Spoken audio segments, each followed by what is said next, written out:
Okay,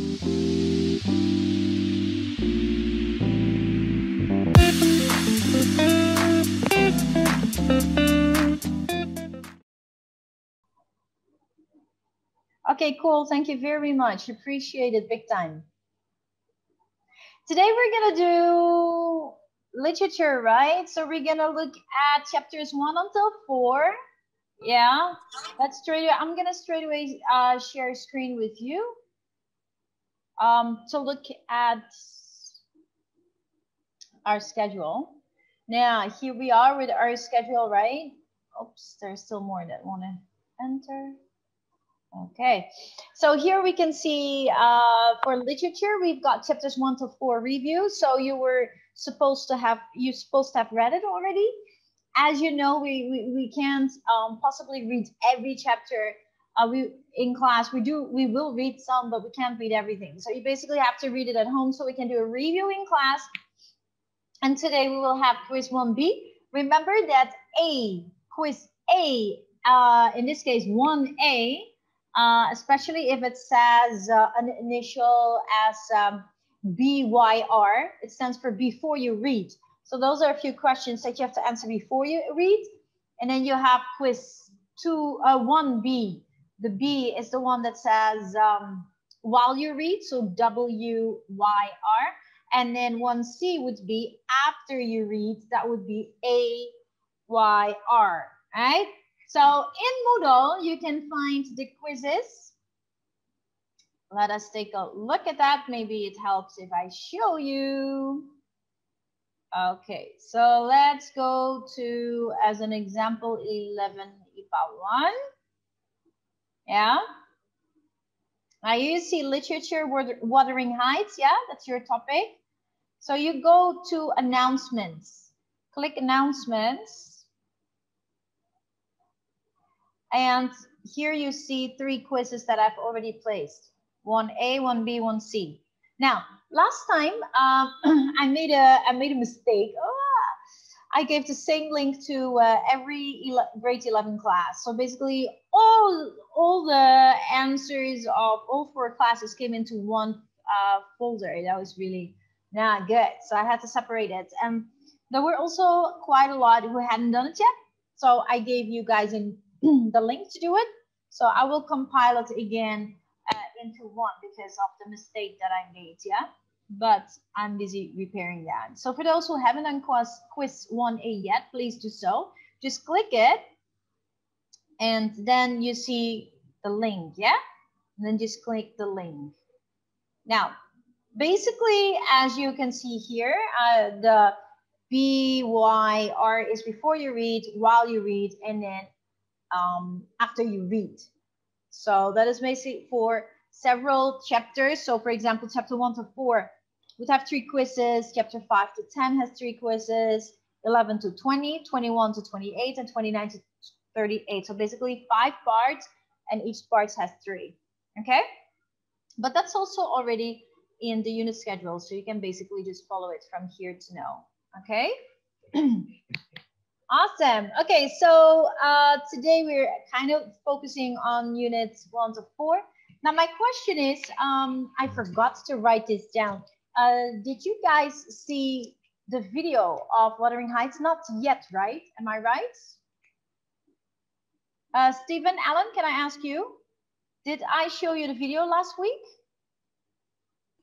Enggak, kayaknya. No, right? Yeah, I also had the feeling I didn't do that. I forgot. Thank you. I forgot to put a notification in it. We're gonna look at it first, since it really gives you a good overview of what is that? Of what we're actually gonna read, because this visual kind of helps you to get a better idea of what the book is about. So let's take a few minutes to look at that first. Yeah.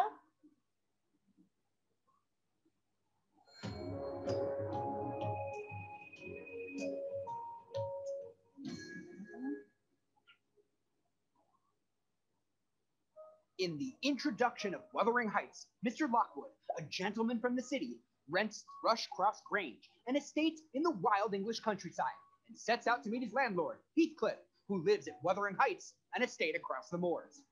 The residents at Wuthering Heights appear to have no respect for social customs. The weather forces Mr. Lockwood to spend the night in a bedroom there, which turns out to be haunted by a ghost named Kathy. During the rising action, Mrs. Dean, a servant at Thrushcross Grange, recalls Heathcliff's life story. Long ago, Heathcliff, a homeless orphan boy, is brought home by Mr. Earnshaw from a trip to Liverpool. Mr. Earnshaw's children, Kathy and Hindley, despise Heathcliff for being a dark-complexioned gypsy with an ugly temperament. Mr. Earnshaw favors Heathcliff, driving Hindley to violence and hatred. Kathy and Heathcliff become inseparable. Hindley is sent to college and returns with a wife. When Mr. Earnshaw dies, Hindley becomes master of Wuthering Heights and turns Heathcliff into a servant, humiliating and abusing him. One night, Kathy and Heathcliff sneak to Thrushcross Grange to spy on the wealthy Linton children, Isabella and Edgar. When a dog bites Kathy, the children are caught. The Lintons take Kathy in, but send Heathcliff home, rejecting him. Kathy returns weeks later, transformed into an upper-class woman. She and Heathcliff become distant, and Kathy accepts Edgar's marriage proposal, though she confesses her love for Heathcliff to Mrs. Dean. Heathcliff runs away, feeling rejected by Kathy, but returns 3 years later, transformed into a wealthy, attractive gentleman. But he's really returned to take revenge for all the wrongs done to him in childhood. Hindley's wife has died, leaving him to raise their child, Hareton. Hindley has cursed God and become an abusive alcoholic. Heathcliff takes control of Wuthering Heights and manipulates Hareton to love him more than his own father. Heathcliff visits Kathy at Thrushcross Grange and they confess love for each other. Isabella falls for Heathcliff, who exploits her to wreak revenge on Edgar. Heathcliff marries Isabella but abuses her. Kathy is driven to madness when Heathcliff is forbidden to visit her because of a fight between him and Edgar. Pregnant with Edgar's child, Kathy dies after she and Heathcliff have one last passionate meeting in which they berate each other for not staying together. But before she dies, Kathy gives birth to a daughter, Catherine. Isabella runs away, then gives birth to a baby she had with Heathcliff, Linton. Edgar raises Catherine alone at Thrushcross Grange. Hindley dies. Heathcliff raises Hareton alone at Wuthering Heights. Eventually, Catherine meets Hareton. Isabella dies. Linton comes to live at Thrushcross Grange, but Heathcliff demands to raise his own son, so Linton ends up at Wuthering Heights. Linton, a sickly, pampered child, is used by Heathcliff to gain control of Thrushcross Grange. Linton and Catherine marry, and Catherine nurses Linton as he dies. Afterward, she and Hareton, whom Catherine has always disliked, become friends. Haunted by Kathy's memory of 18 years, the climax of the novel sees Heathcliff lose his will to live and decline into an early death, failing to deliver the final blow to complete his revenge. During the falling action, Mrs. Dean recalls to Mr. Lockwood how Heathcliff came to die, and Lockwood leaves. But later, Mr. Lockwood returns to visit, and Catherine and Hareton regain their estates, Thrushcross Grange and Wuthering Heights, and fall in love. In the resolution, they plan to marry on New Year's Day.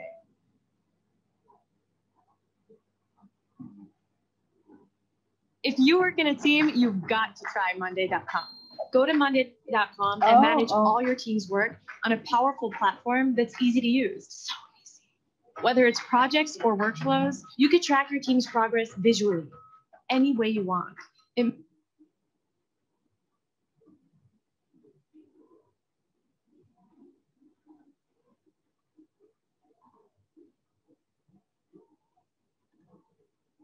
Okay. Oh, where are your faces? Okay, let me share again. So basically, if you look at that, that kind of gives you a layout of the story. This guy talks really fast. Well, you can always just rewatch that since the link is here in your Unit 3 schedule here, video novel Wuthering Heights, right? So you can just rewatch it if you would feel the need to it because it's way too fast. Yeah, but it kind of gives you an idea of what the story of Wuthering Heights is about. So basically the first 4 chapters are an introduction to the story, okay? It kind of just gives you an idea of Wuthering Heights is about. So it leads into Mr. Lockwood, yeah? It leads into, make it a bit smaller. Yeah. Move this a little bit. Okay. It leads into Mr. Lockwood, who's like a writer. He's writing in his diary in 1801. and Mr. Lockwood kind of wants to keep his diary and write about life probably. He comes to that area and as a tenant, so he basically leases, or how do you say that, rents Thrushcross Grange, and he lives there, but he doesn't know that this estate is owned by Mr. Heathcliff. So basically he is there, and then Mr. Heathcliff comes by to say hi to him. He just wants to know who lives in his estate. Mr. Heathcliff himself lives in Wuthering Heights. Then they meet each other, and then the next day he goes to Wuthering Heights to basically meet Mr. Heathcliff at Wuthering Heights. Yeah, so he goes there. He's at Wuthering Heights, and he doesn't really like Mr. Lockwood, Mr. Heathcliff. He's not really friendly, and the people are weird. And so after he's been there for a bit, he wants to go back to the place that he's renting, Thrushcross Grange. And on his way back, there's a very bad snowfall. There's a blizzard. So basically, he wants to go back, but nobody wants to help him go back, and he's not so familiar with the road. He takes the lantern, he goes, but then finally, well, there's someone who, I think he's attacked by dogs, and then it's a whole thing. Eventually, he doesn't know how to go back, and end of story in that part is that he is forced to stay at Wuthering Heights for the night, so he has to go back. Then he comes back to Wuthering Heights, and he is in a room, and that's the part that we are going to read today. It's chapter 3 and 4. I would like to look at that with you today. Something happens when he is in that room. So basically, what we see is then in chapter 3, he stays the night, and in chapter 4, he goes back to Thrushcross Grange.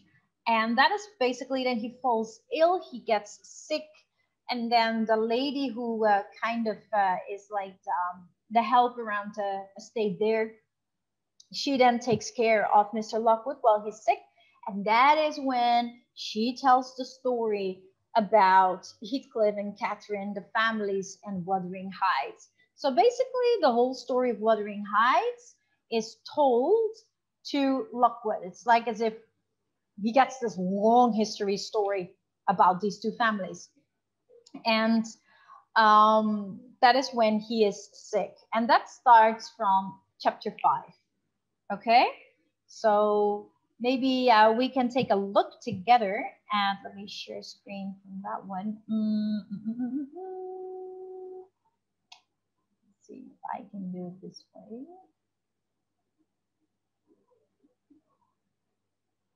Oh. Now my screen sharing.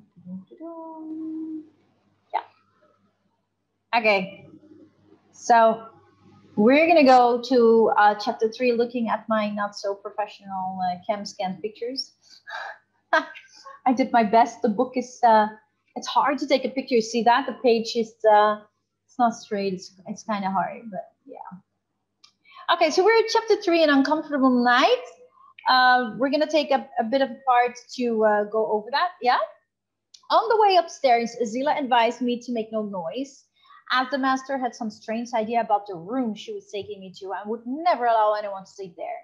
So just for your memory, Lockwood was on his way back to Thrushcross Grange, but because of the weather, he has to go back to Wuthering Heights to stay the night because it's too dangerous. So the next day he can go back.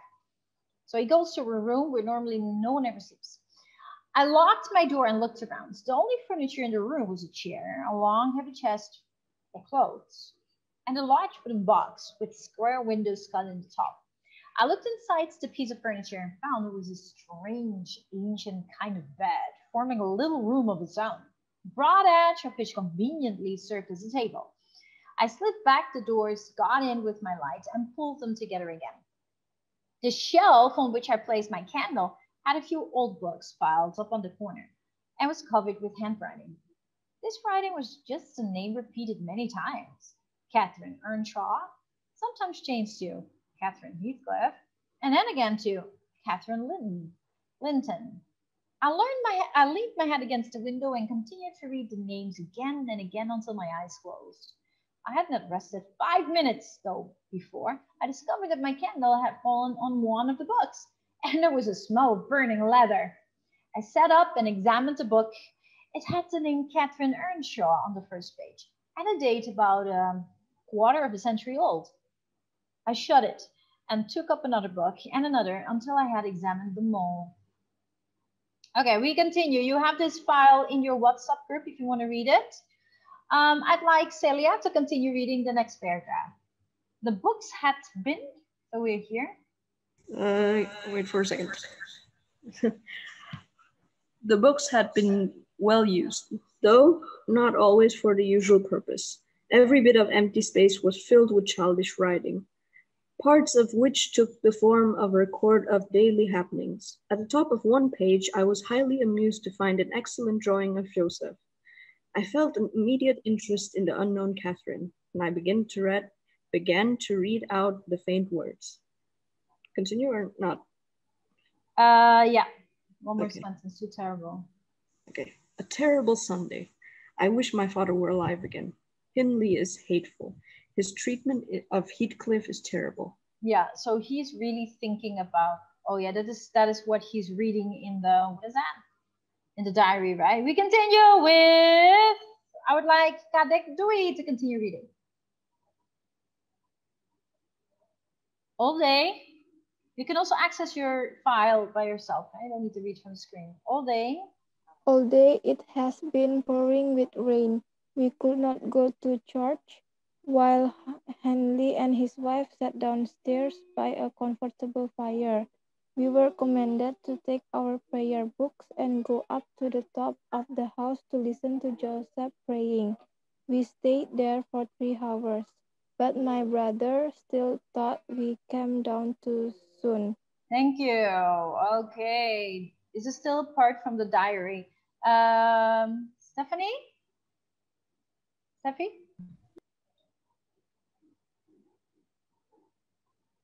I cannot hear you. Maybe you must mute. Yeah. Remember that you have a master here, he said. I'll kill the first person that makes me angry. Oh boy, was that you, Francis? Pull his hair as you go by. Frances did so, then went and sat with her husband. We hid ourselves in a corner, but were soon driven out by Joseph, who said we were wicked to start playing on a Sunday. I wrote in this book for 20 minutes, but my companion is impatient and suggests that we should have a run on the moors. We cannot be wetter or colder in the rain than we are here. Yeah, thank you. Good. Angeline, can you continue? I suppose. Okay, Miss. I suppose that they did this as the next sentence began a new subject. I never thought that Heathcliff would ever make me cry, so my head aches terribly. Poor Heathcliff. Heathcliff calls him a gypsy and wouldn't let him sit with us or eat with us anymore. My brother says that Heathcliff and I must not pray together, and threatens to turn him out of the house if we disobey his orders. He has been blaming our father for treating Heathcliff too kindly, and swears he will reduce him to his right place. Yeah, thank you. Yeah, so basically you have to remember that Heathcliff is a gypsy. So he, I don't know how to say this rightly, different color of skin, let's say it this way, right? So, and that, in that time, no, that's a no-brainer, you know, like that is far lower than the white race back in the day. So sad. Okay, Aaron, can you continue with this part? My head began to fall over the yellow page. My eye wandered on, but I soon sank back in bed and fell asleep. Oh, the effects of bad tea, and bad temper. What else could have caused me to pass such an uncomfortable night? One horrible night dream followed another. Joseph was guiding me home. He led me instead to the church I had passed on my way to the Hague. The priest's talk was divided into 490 parts. I became tired and restless. My head began to drop. In a voice of thunder, he called on all his listeners to punish me for my weakness. All the churchgoers rushed at me with uplifted sticks, and I, having no weapon, began struggling with my nearest attacker, Joseph. The church was full of the sound of blows. The blows sounded so loud that I awoke. What had caused the noise? A branch of a tree touching my window. Thank you. Thank you. For the next part, I'm going to ask Nita. Turned in my bed and slept again. This time I remembered where I was lying, and I heard the sound of the wind and the branch on the window. It annoyed me so much that I was determined to silence it. I got up and tried to open the window, but without success. I must stop it instead of that. I murmured, breaking the glass with my hand and stretching it out to seize the annoying branch. Instead, my fingers closed on the fingers of a small ice-cold hand. Yeah, thank you, Nita. Appreciate it. That's where actually the spirit or the ghost of Catherine appears. Wow, what is that? Everybody else, please turn on your cameras. Many of you haven't turned on your cameras, please. Joy, can you continue reading? Joy? Okay. Great fear? Great fear came over me. I tried to pull back my arm, but the hand held on, and a sad voice cried, "Let me in, let me in." "Who are you?" I asked, but struggling to free myself. "Catherine Linton," it replied. Why did I think of Linton? I had read Earnshaw 20 times compared with Linton. I've come home. I'd lost my way on the moor. As I spoke, I saw faintly a child's face looking through the window. "Let me in," came the cry once more, while the hand continued to hold on to mine, almost maddening me with fear. "How can I?" I said at last. "Let me go if you want me to let you in." Thank you. Theresia? Yes, miss. The fingers? The fingers loosened. I drew mine, hurried through the hall, piled the books up against it, and closed my ears against the voice. I seemed to keep them closed for over quarter of an hour, but the moment I listened again, the sad cry was repeated. Fear made me cruel. "Go away!" I shouted. "I'll never let you in, not if you beg for 20 years." "It's 20 years," said the voice. 20 years! I've been wondering for 20 years. The pile of books on my shelf moved as if they were being pushed forward. I tried to jump up, but could not, so I shouted aloud in fear. Rapid footsteps hurried towards my door. Somebody pushed it open with a violent hand, and a light appeared. I sat up, shivering. Yeah, thank you. Oh, that is something. Okay, I'm gonna ask Kevin. Kevin, are you here? Guys, turn on your cameras, please.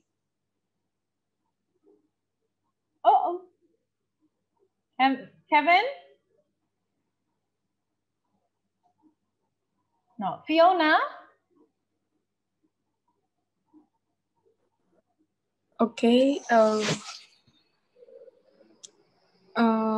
In a half whisper. Which part, miss? On top. In a half whisper, clearly not expecting an answer, a voice said, "Is anyone here?"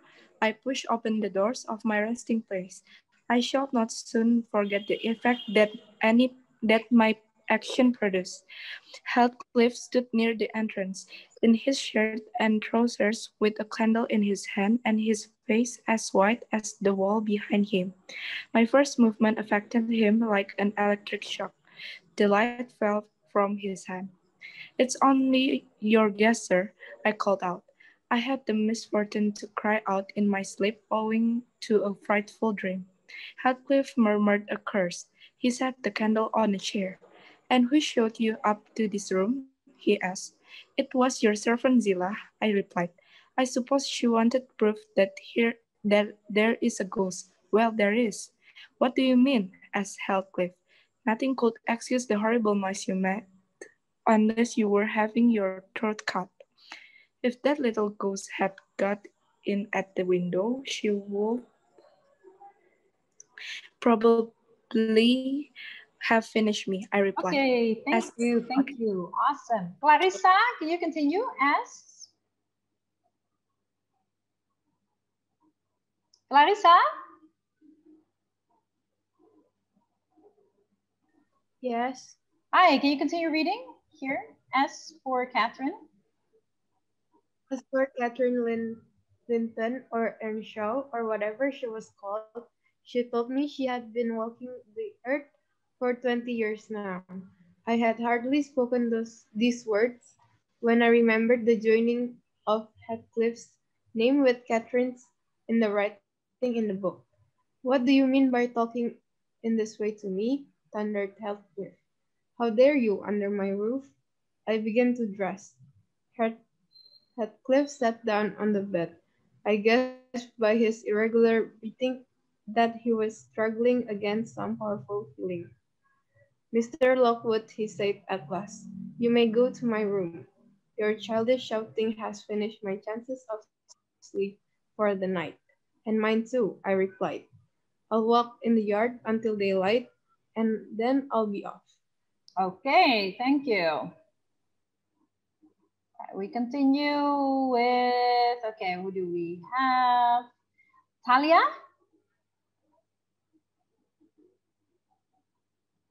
Talia? Josephine? Josephine? Andre? Hello, Andre. Guys, come on, please turn on your camera. Ada miss, nggak ada webcam miss. Okay, can you read, Andre? Yang mana miss? On top. I left the room and then, not knowing the way, turned back to ask and so, without intending to, the strange behavior of my host. He had got onto the bed and pulled open the window, bursting, as he did so, into a fit of uncontrollable weeping. Come in, he cried. "Caddy, do come. Oh, do once more. Oh, my heart's dearest, hear me this time, Catherine, at last." The spirit made no reply, but the snow and wind blew wildly in. Thank you, thank you. Oh, maybe like that, yeah? Oh, you're funny. Amy, can you continue reading? Amy? Hello, hello, Amy. Nicole? Yeah, miss. Can you continue for me? There was such suffering in this white speech that I began to pity him. I went quietly down to the back kitchen, where I found the remains of a fire, only half warm. I stretched myself on a wooden seat until morning, when I left as early as possible. The air was clear and cold as ice. Before I reached the bottom of the garden, my host came over me and offered to go with me across the moor. I was glad that he did, as the whole hillside was one with wide ocean of snow, and the path was completely hidden. We exchanged little conversation and parted company at the entrance to Thrushcross Park. After losing myself among the trees and sinking up to my neck in snow, I reached the Grange some time later.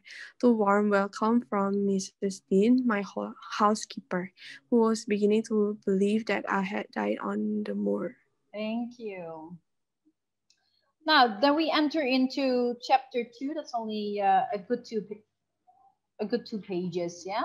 So it talks about the neighbors. By this time, I was half frozen. I dragged myself upstairs, put on dry clothes, and sat in my sitting room, almost too weak to enjoy the cheerful fire and the hot coffee that the servant had prepared. I had chosen this place, I remembered, for its loneliness. But how little we human beings know our own minds. Did I really want to live here? By evening, I was already tired of my own company, and I requested Mrs. Dean when she brought the supper to sit down while I ate. You have lived here for some time, I began. 18 years, sir. I came when the mistress was married to help her. After she died, the master kept me as his housekeeper. I'll turn the talk on my landlord's family, I thought, and the pretty girl. I should like to know her history. With this intention, I asked why Heathcliff left Thrushcross Grange and preferred to live in a place so much less grand. Grand means wow, yeah, like amazing, beautiful. Isn't he rich enough to keep the property in good order? I inquired. Richer, she replied, yes, he's rich enough to live in a finer house than this. But he's very careful with his money. He had a son, it seems? Yes, he had one. He's dead. And the young lady, Mrs. Heathcliff, where did she come from? She's the daughter of my master, sir, who is now dead. Catherine Linton was her name before she married. I was her nurse. Poor thing. What? Catherine Linton, I exclaimed. But a moment's thought told me that it was not my ghostly Catherine. And who is that Earnshaw? Hareton Earnshaw, who lives with Mr. Heathcliff. Are they related? No, he is Mrs. Linton's nephew, and the young lady's cousin, Hareton, is the last of the Earnshaws, a very old family who owned Wuthering Heights. And Catherine is the only one left of the Lintons, whose family home was Thrushcross Grange. Have you been to the Wuthering Heights, sir? I should like to hear how she is. Mrs. Heathcliff, she looked very well and very pretty, but not, I think, very happy. Oh, well, I'm not surprised. And how did you like the master? A rough man, Mrs. Dean. Do you know anything of his history? Everything, sir, except where he was born and who his parents were and how he first got his money. And Hareton has lost his rights. The unfortunate boy does not guess how he has been cheated of his property. Well, Mrs. Dean, I shall not rest if I go to bed. Be so good as to stay and tell me something about my neighbors. Oh, certainly, sir. I'll just fetch a little sewing, and then I'll sit as long as you please. She hurried off, and I moved nearer to the fire. My head felt hot, and the rest of me felt cold. I was excited by the events of the last 2 days, and I began to fear that the effect on my health might be serious. My fears proved to be true. Next weeks were spent in bed, and during my illness, Mrs. Dean often came to sit and keep me company. And while she sat, she told me little by little the story that follows. Now you can see that this is the end of part 1, which is chapter 4. And then we will go into part 2, the first Catherine, 1771 until 1784, told by Mrs. Ellen Nellie Dean, housekeeper at Thrushcross Grange, and formerly servant at Wuthering Heights. And then starting from chapter 5, we will see that they're going to tell the story from the beginning. That's why for you right now, it might be a little bit confusing, like who the heck is this and that? Like it's kind of confusing at the beginning to follow and to keep up, right? Simply because it moving back and forth and back and forth. Now, You can also just go to Spark Notes again to figure it out. So you have the summaries, the characters, the main idea. So if, for example, you need any of that information, definitely the characters list, knowing Catherine, Heathcliff, and all that, like how they're related, you can just look that up as well in order for you to know. Yeah, I don't know if they have something Bahasa Indonesia about it, but if they do, you could look at that as well. So the link is here, right? We have the novel link here, the video link here, and then the novel information here. And then there is,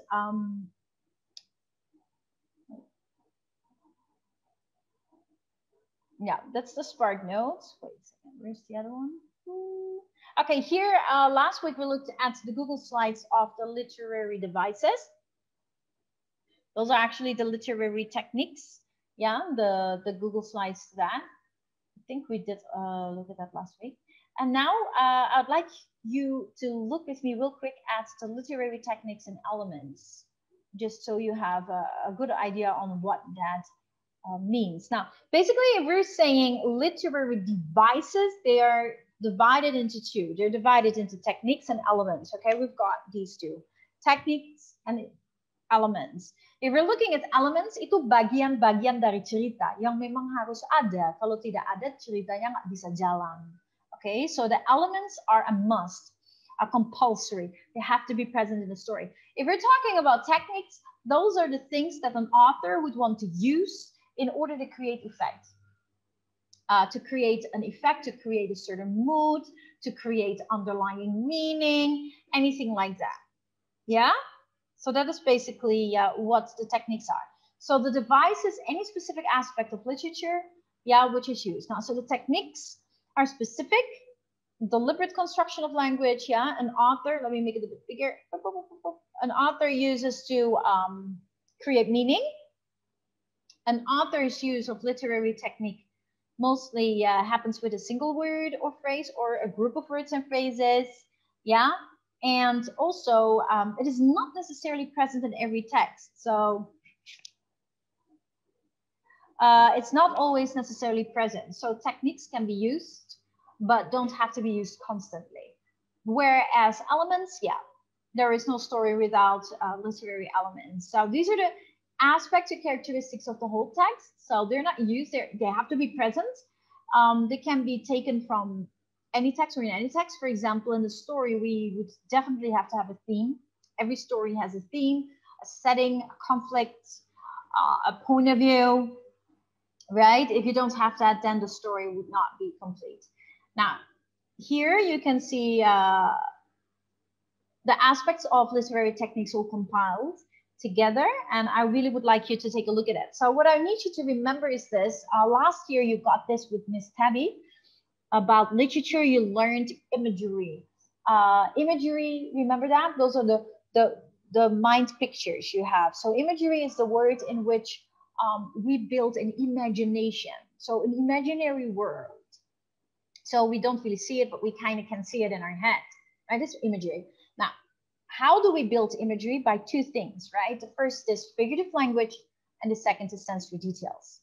Now, figurative language, those are literary techniques. Basically, figurative language and sensory details are both techniques, literary techniques. The figurative language is where we use techniques like simile, metaphor, hyperbole, onomatopoeia, sound words, assonance, hyperbole. We have a whole lot. We have personification.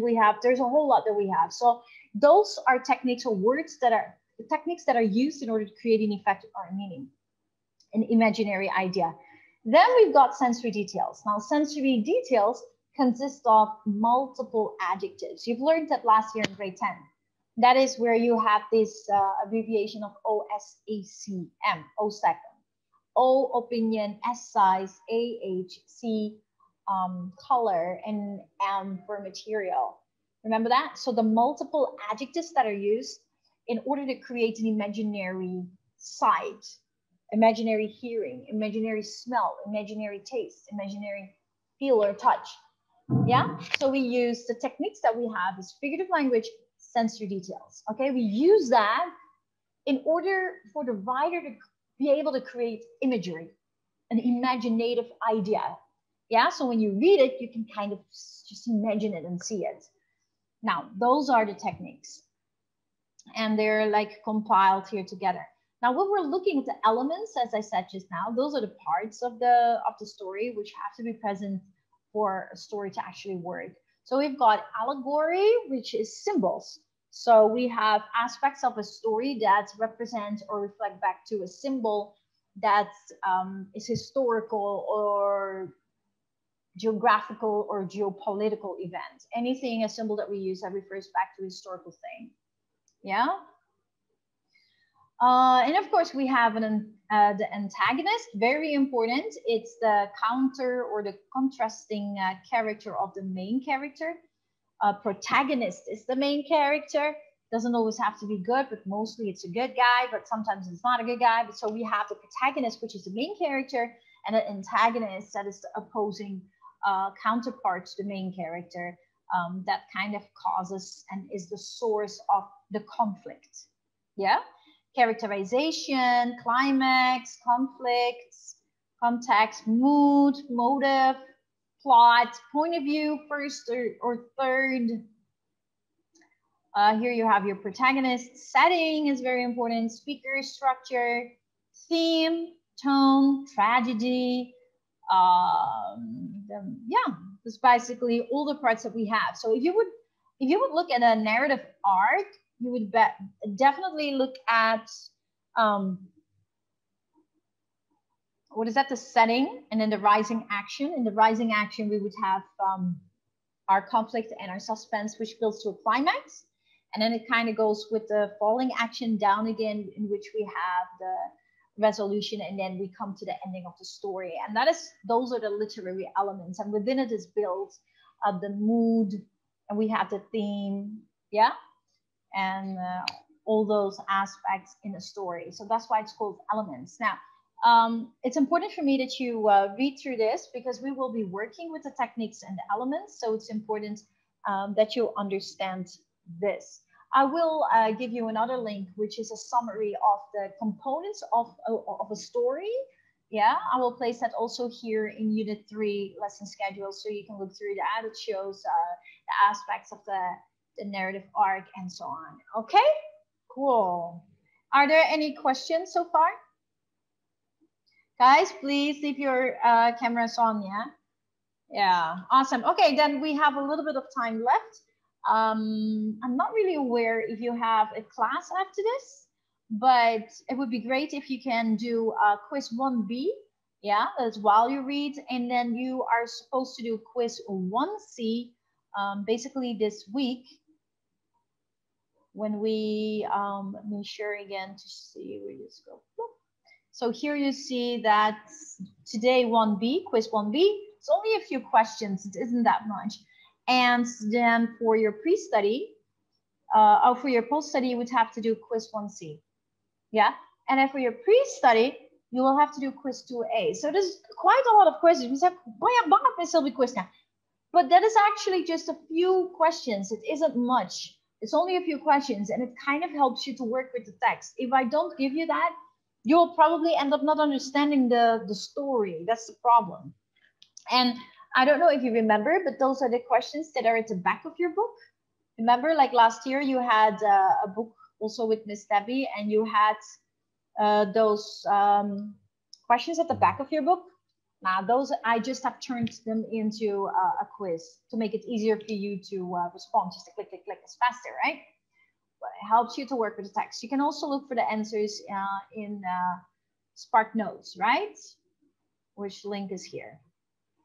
Okay, so I already uploaded it in Moodle. So just go to literature and then click announcements, because I will always put test links or so, or post links or whatever in the announcements, and just click 1B. Remember also to do 1C. And then as a pre-study for literature, remember to do 2A. Yeah, so next week when we meet, we're gonna do 2B. Next week. Yeah, so it's always before you read, while you read, after you read. kind of like that. Any questions? No? Okay, go ahead, access the link. That will probably only take you 10 minutes to do, not so long. If you have any questions, please let me know. Yeah, God bless you. Have a great day. It's a super rainy day today. Kind of doesn't stop raining. Yeah, have a good day and I'll see you next week. And a good weekend. God bless you. Bye-bye. Thank you, Miss. Bye, guys.